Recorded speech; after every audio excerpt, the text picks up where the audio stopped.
Hey everyone, and welcome back to the channel. Today I'm going to be doing a recent pickup video.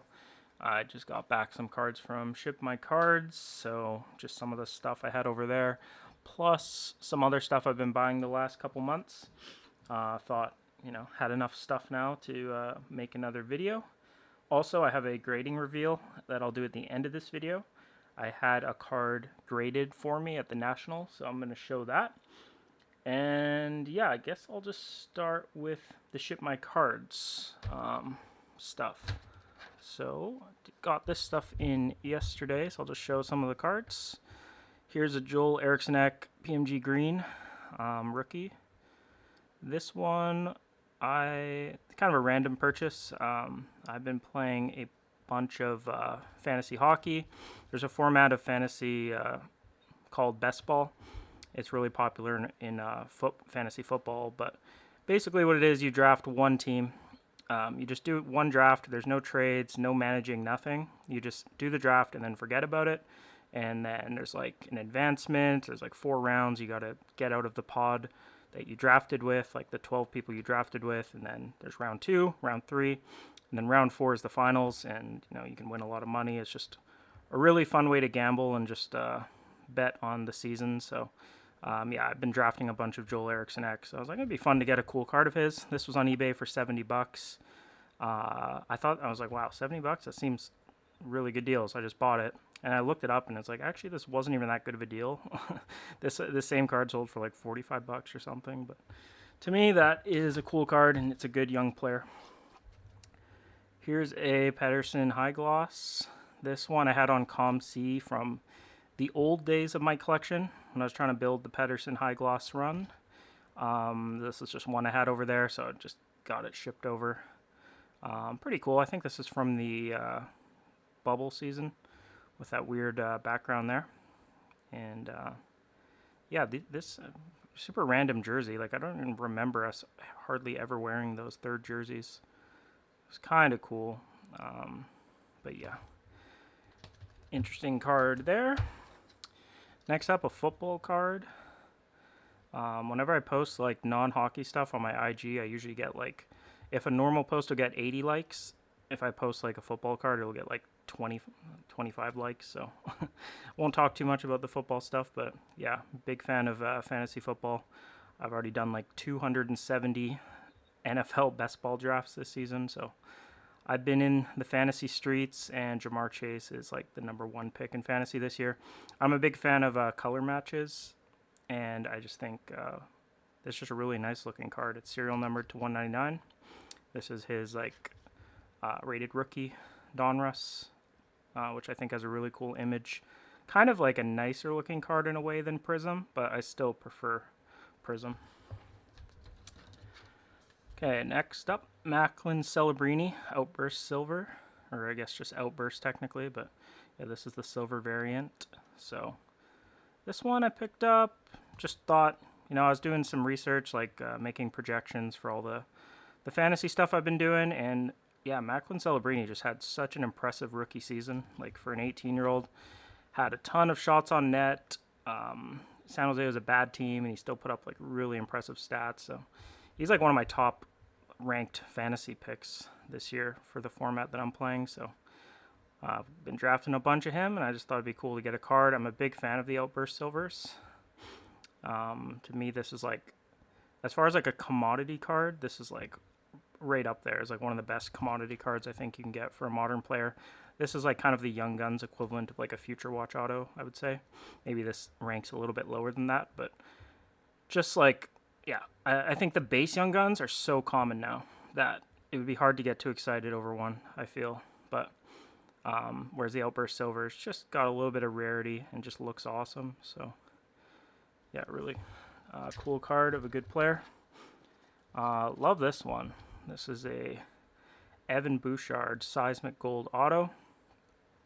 Picked this one up because I'm a big fan of Bouchard. I think this guy is a legend in the making. Like, Bouchard is absolutely a winner. Like, when it comes to the Oilers and like watching him in the playoffs the last few years, there's certain players on that roster I'm convinced are losers. Like Stuart Skinner, for example. I'm definitely a Skinner hater. Darnell Nurse, I am definitely a Darnell Nurse hater. But Bouchard is like legit. This guy absolutely is a winner. So love Bouchard. I'd say him, McDavid, and Draisaitl were like the only players who really showed up in the finals for the Oilers. But yeah, and also I think Bouchard, like, casual fans think this guy's like not a good player, which I just think is hilarious because they see like a highlight of him misplaying a thing, getting walked or something, and they just assume he's bad. But analytically, he's like one of the best. Offensively, he's unreal, and he's way better defensively than his reputation. So, and I think it's just a sick card. Seismic Gold. He's got really cool auto. And this one, I mean, it's slightly thin at certain spots, but I think that's a perfect auto. So it'd be cool to get this graded PSA 1010 to match up with the McDavid. Didn't have to pay that much for this either. I think this was like 350 US, something like that. Just seems way too cheap. I mean, can you imagine getting a Cale Makar of this? It would be thousands. Obviously, Makar's, you know, a different level than Bouchard, but still, I think he's got some decent hobby prices. Here is a McDavid Emerald Surge from 2021. This is just a set, a parallel set that I love. I had a decent amount of these. I had, let's see, I had 2020 before I had to sell it. What other one did I have? A 2017 and 2018 and 2020. So I never had 2021. This is like a notoriously bad year of platinum where the quality control is terrible. So when I saw this copy on eBay available, this centering might not look that impressive to you, but this is like god tier centering for a 2021 platinum. So, and it also, a lot of the Emerald Surges have that line of death across them, which I won't even touch any of them that have that. It's like an automatic PSA 8, and it's a huge eyesore to me.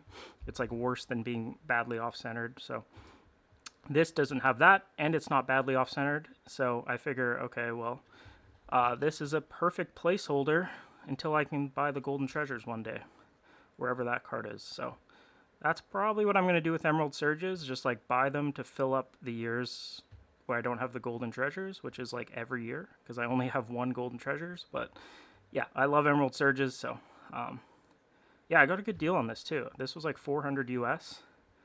It was like kind of a lower offer. I didn't necessarily think they would accept it, but they did. And then someone went a little crazy on eBay and started like binning some Emerald Surges for like big prices. Like this same card, I think, got binned for like 1,100 US, like literally a week or two after I bought this. A 2024, the most recent one, got binned the other day for like 1,000 US or something. So that's a bit annoying, I guess, for me trying to buy more of these, because now people are seeing those comps already. Like someone offered me a 2024 the other day on Instagram. I just asked how much it was, and they're like 1,400, and I was like, oh great, yeah, they saw those. Whoever bought those like kind of overpaid, which I think is cool. Like if you think the card is awesome, I don't mind overpaying, but yeah, I'm not gonna pay for 1,000 US or 1,400 for these, just because when I sold mine, my PSA 10s, I got like 600 US at auction. So yeah, I'm in no hurry to like overpay for stuff. I'll talk a bit at the end of this video about like my collection philosophies, kind of how they've changed a bit since doing that big consolidation move. So I'll touch more on stuff like that later, because the old me would just overpay for stuff, but basically now I feel like there's a good chance I'm going to consolidate any smaller cards in the future. So I just don't want to overpay, because if there's any chance I'm going to sell it, then yeah, it's not smart to overpay. But yeah, sick card. Love this card. By the way, though, this one, the centering is fine. No bad line on it. I was looking at the surface. There's a bunch of weird stuff on the surface. So this is one of the best looking ones I've seen, and this still might get a PSA 8. So yeah, just a terrible year of quality control.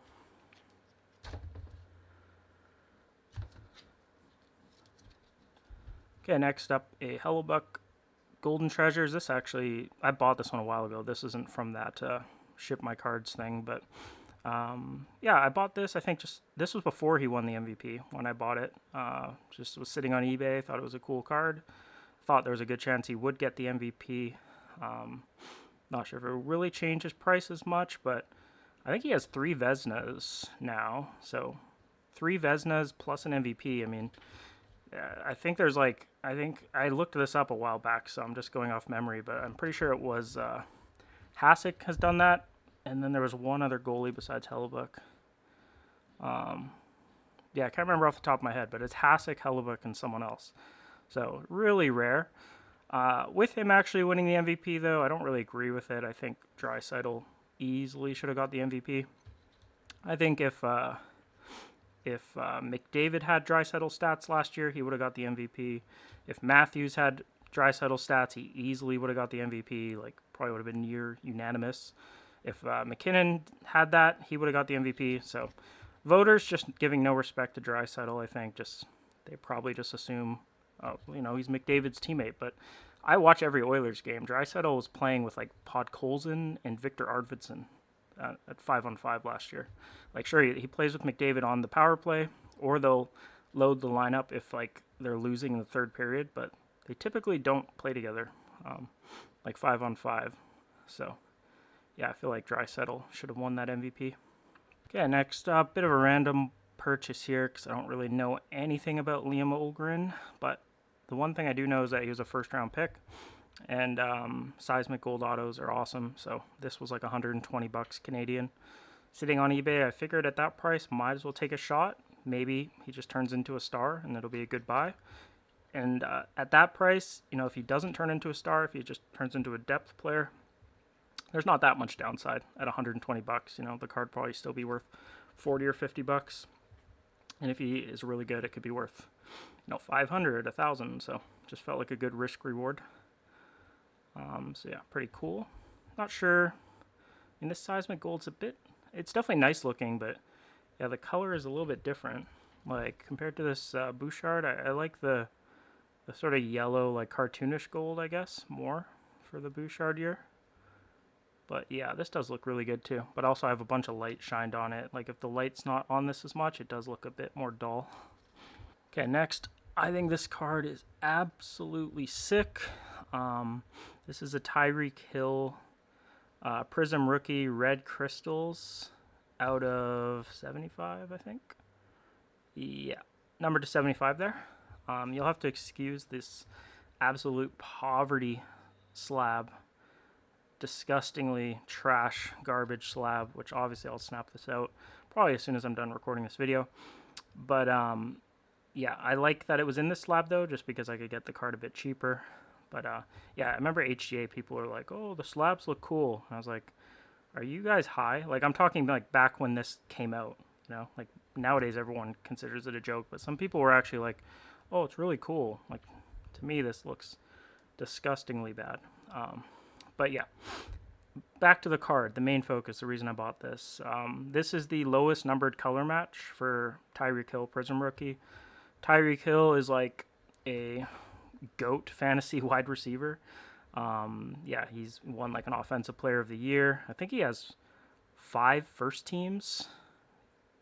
Just going off memory. I think, yeah, if I would guess, I think it's 5 first teams. I think 4 of them were wide receiver first teams, and one of them was for like kick returning or something. But either way, it's really hard to get first teams in the NFL. So yeah, this is like one of the best players in football.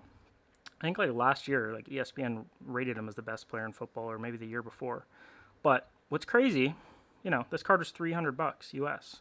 Like, I don't understand it. People pay absurd money for like absolute trash quarterbacks, like Mac Jones, 100K for his Black Prism Finite or whatever.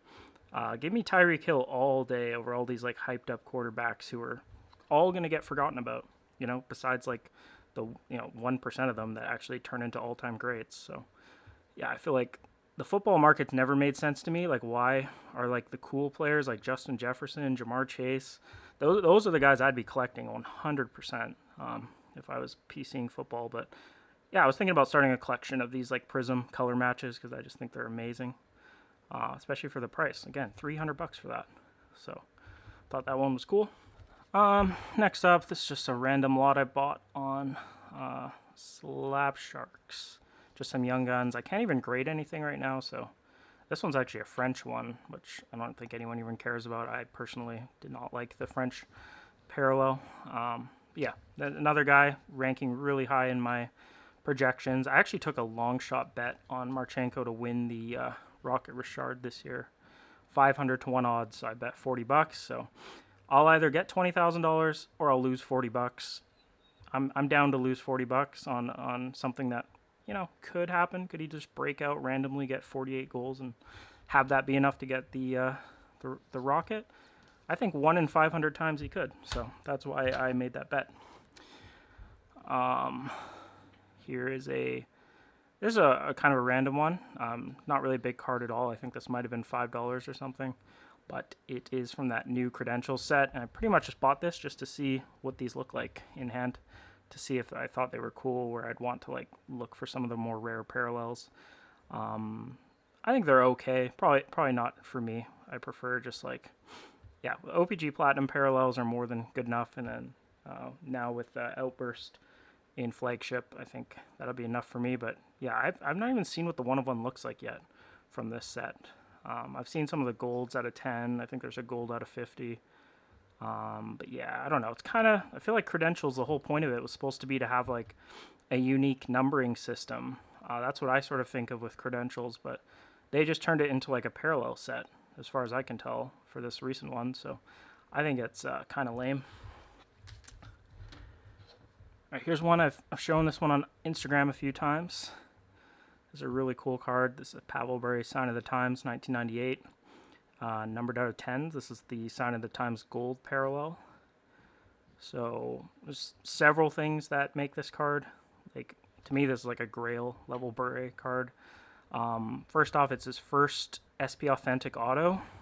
So for someone like Bure, who obviously doesn't have like a Future Watch auto or any real rookie autos or anything like that, I feel like getting his first playing year's pack issued auto out of a set like SP Authentic, which I think is the most important autograph set in hockey, easily. Arguably, like, in the whole hobby it is. Probably, that's a tough argument now because they've not been as relevant, like, in recent years. But, yeah, SP Authentic is, like, the king of autograph cards. So, love this card.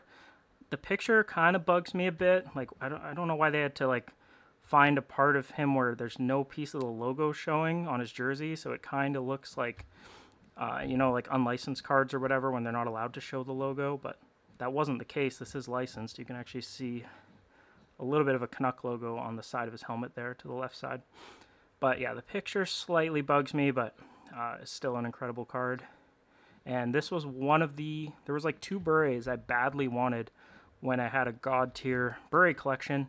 This was one of them, and then the Platinum, Mirror Platinum, what is that card out of 30, I think, Mirror Platinum out of 30 or whatever that one is. That's the other one that I wanted. So yeah, I could never find this card, and then sure enough, right after I sold my Bures to fund the McDavid High Gloss, then I was able to find this one. And I got a pretty good deal on this too, because I bought it in like a lot. I think there was an Yzerman and a Brett Hall in that lot, and I sold those two. So yeah, I'm not into this card for that much, but it's a card I'm just going to hold on to because I definitely would like to put together the Bure collection again, if possible. I've already tried to buy my Atomic Refractor back from the person I sold it to, but they were way too smart, and they did not want to sell it back to me, which is understandable because that card is incredible. But yeah, this is just such a rare, cool card. Next, another Outburst Silver. So got like the 2 top rookies, I would say. I mean, Lane Hudson is cool and everything, but I think long-term Michkov and Macklin Celebrini are more likely to be like hobby superstars. So, and also Ivan Demidov is, if I was going to be buying a Habs player, I wouldn't touch any of the current guys because I would just wait for Demidov to come out, and the prices of the current guys are all going to go down, I think, if Demidov has the sort of rookie season that he may end up having. He looks like incredibly talented. So yeah, this Michkov, this is a player I think just has a huge ceiling. Could be like an Art Ross MVP type of winner in a few years. I remember a couple years before Bedard's hype got like really up there. It used to be like a debate of like Michkov versus Bedard. So And then there was always like Michkov was supposed to like stay in Russia for like until his like early 20s, I think, and he only, he came I think 1 year after his draft or whatever, so he ended up coming to the NHL earlier than expected. He does play on the Flyers, and now he's got frickin' Tocchet coaching him, so yeah, he better get ready to learn dump and chase, but yeah, hopefully he can still just have a good season. So yeah, just a fun player to have a card of. Then we got an orange checkers McDavid. This is from the recent OPG Platinum 2024. I'd say it's not my favorite set of Platinum. It's okay looking compared to other years. The photo is okay. I don't like, for some reason, like his stance is so wide and his leg like almost goes off the card. Kind of bugs me a little bit. I feel like the photo is like slightly bigger than what I prefer, but yeah, it's a cool one. These are obviously numbered out of 25, so yeah, that's the most recent. And then here's another one I picked up. This is the 2020, which is one of my favorite years of OPG Platinum. I remember when this one came out, I didn't actually like the photo because I didn't like that they used the alternate jersey. But now I love this photo just because they don't really wear this alternate jersey anymore. And I feel like McDavid and Draisaitl always had huge games whenever they'd wear those jerseys. Like, they just like seem to play better, and they look pretty cool, those jerseys. So it's also the only OPG Platinum card he has with those jerseys. And also 2020 is the year that McDavid unanimously won the MVP, which only Wayne Gretzky has done in hockey besides McDavid. So kind of an important thing there. And yeah, just epic card. So this is one I would badly love to get the 1/1 Golden Treasures. So yeah, but for now, just got the orange checkers. All right, next we're going to get to the grading reveal. So the one card that I got graded was my Outburst Gold. I'm actually just going to take this out of that so we can get a better look at it. But yeah, this card was the one card that I consider part of my core collection that was not graded, and I want to get all my cards graded. So a friend of mine on IG who goes by SevT Collector offered to grade this for me because he was going to be at the National. So, and he's like local to my area, so that was, yeah, definitely something I couldn't pass up on, just because with the tariffs or whatever, I can't even do a PSA submission. But even if I could, I wouldn't really want to put a 1/1 in the mail anyways. So that was an incredible, generous offer from him. PSA 9 is fine. I thought the card would get a 9, but I thought it did have a pretty good chance at a 10 because the surface was just really good. The corners all looked sharp. There was a small flaw on one of the corners, which maybe you can see it a little bit there on the right hand side, but I'll zoom in a bit on that in a second. But the back was all perfect. But yeah, I'll show the two flaws. So that little dimple, it's like right about there somewhere. Dimple on the surface, and then in this corner, it's not really a flaw, it's just not perfect is all. But it's really close to perfect. So I feel like this is the sort of card that would have just all day gotten a PSA 10 a couple years ago, but yeah, I guess they send their tough graders to the shows. They want to, play hardball, I guess. So they gave it a 9, whatever. It doesn't really matter. It kind of matters, I guess, because McDavid's only going to have a limited amount of Outburst Gold 1/1s from the base set. So if this would have got a PSA 10, which was probably just a straight up coin flip, maybe this would have been his only PSA 10 Outburst Gold or something. So that would have been cool. But I think overall I've had I haven't had bad luck with harsh graders. I've generally gotten the grades that my cards deserve. So to get a bit of a tougher grade, especially on a 1/1, I mean, who really cares? If I knew this card would grade a PSA 4, I would still get it graded. So yeah, I'm more than happy to have the card in any condition. So yeah, one of my absolute favorite cards. Aesthetically, it might be my favorite card because it's just so awesome looking, and it's also a card that looks really cool scanned. So yeah, thanks again to SevT Collector. I'll give him a shout out here actually. Yeah, so go follow him on Instagram. Here's some of the stuff. He's got some really cool cards. He's got like some speckled foil McDavid's, got Outburst Reds. He's got a bunch of rare like soccer cards I don't know much about, but I know he's got the Messi rookie that everyone is trying to get right now. Yeah, I sold him my atomic refractor, and he's too wise to sell it back to me. So, yeah, he's got gold RPA, Pedersen, Quinn Hughes. So, yeah, he's got tons of cards that I'm a fan of, kind of a similar collecting taste. But, yeah, give him a follow on Instagram. So, again, thanks to him for grading that card for me. Okay, and also I did want to touch on my kind of collecting philosophies a little bit. So, here's a screen thing from my card ladder. This is my current collection of 4 cards. As you just saw, obviously I have some other cards, but these are like the 4 that I consider PC, where they're really not sellable at all. Like I don't, in a perfect world, I'll never have to sell any of these. So yeah, my philosophy obviously shifted a good amount. I had hundreds of cards before, a bunch of Pedersens, a bunch of Berets. I had several like lower end McDavids, but now I've gone for this sort of consolidation route, just going for like grail cards, like really rare elite rookie card parallels, and like 1-of-1 parallels from non-rookie year. So my thoughts on everything, I mean, it's been about 5 months since I made this move. I absolutely love this, because now when I look at my collection, it's flawless. Like, these 4 cards are perfect cards. The only thing that slightly bugs me is the Young Guns is not graded by PSA. But besides that, the cards themselves are just perfect cards. The thing I don't like is that there's only 4 of them. So yes, they're perfect, but there's only 4. And I want like 20 cards, not 4 cards. So that's the problem with this style, is like there's literally nothing I can do. Like, none of the cards I want are available. They never hit auctions. I spam the auctions and eBays all day long. I never see any of the sort of cards I'm looking for. But even if I do, there's a chance I can't even afford it, because some of the cards I want might be 6 figures or whatever.